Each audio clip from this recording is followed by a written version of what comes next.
ఆకాశంలో వెలిసిన నక్షత్రం మనిషి రూపంలో వచ్చి గుణపాఠం చెప్తే ఎలా ఉంటుందో తెలుసా? ఈ పాటలా ఉంటుంది.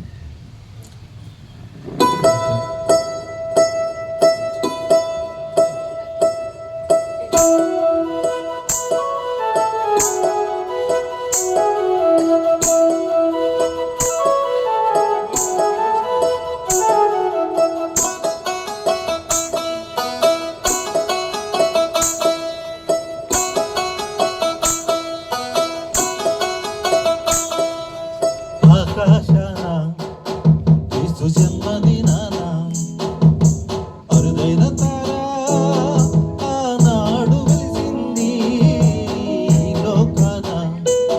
చిమ్మ చీకటిలోన నిన్నొక తారగా వెలగమని పాఠం చెబుతుంది.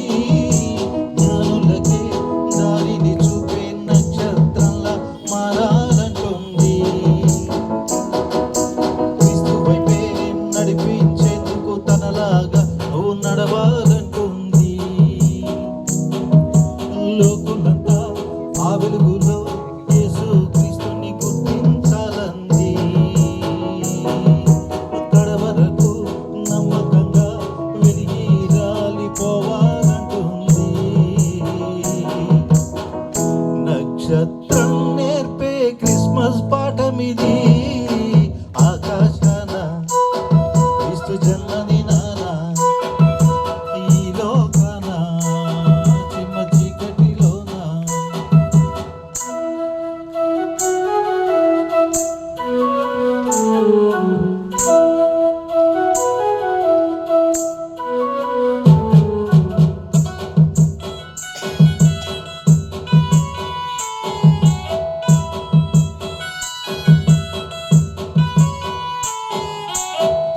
ఇంటి మీద వెలిగే తారలా ఉండిపోతే ఏం లాభం? వీధిలోన నిలిపే స్టారులా ఎండిపోతే ఏం లాభం? గాలిలోన కట్టే మేడలా కూలిపోతే ఏం లాభం? నీటిలోన మునిగే ఓడలా బ్రద్దలైతే ఏం లాభం? ఏడాదికొకసారి వెలిగి ఆరిపోతావా? నిరంతరం వెలిగే జ్యోతిలాగా మారవా? లోకానుసారంగా బ్రతికి చచ్చిపోతావా?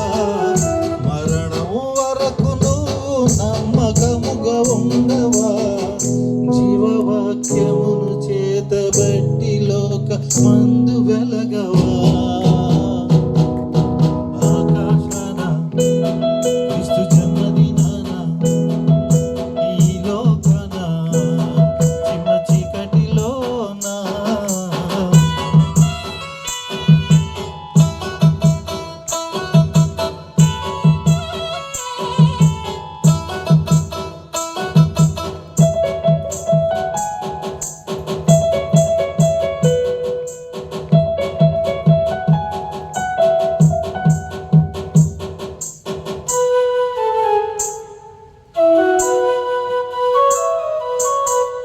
గాలివాటు రాని చోటులో దీపముండి ఏం లాభం?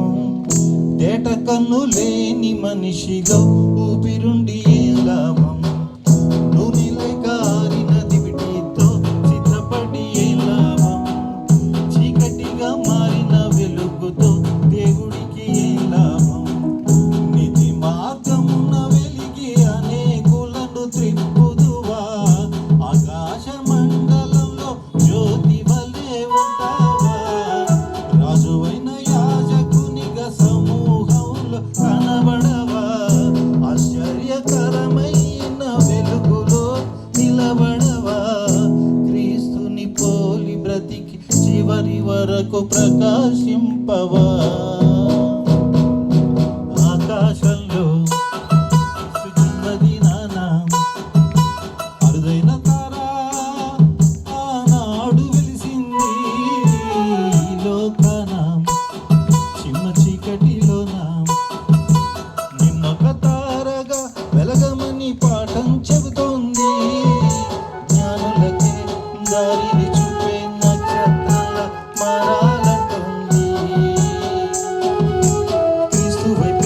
నడిపించేందుకు తనలాగా నువ్వు నడవాలంటుంది. లోకులంతా ఆ వెలుగులో యేసుక్రీస్తుని గుర్తించాలంది. కడవరకు నమ్మకంగా వెలిగి రాలిపోవాలంటుంది.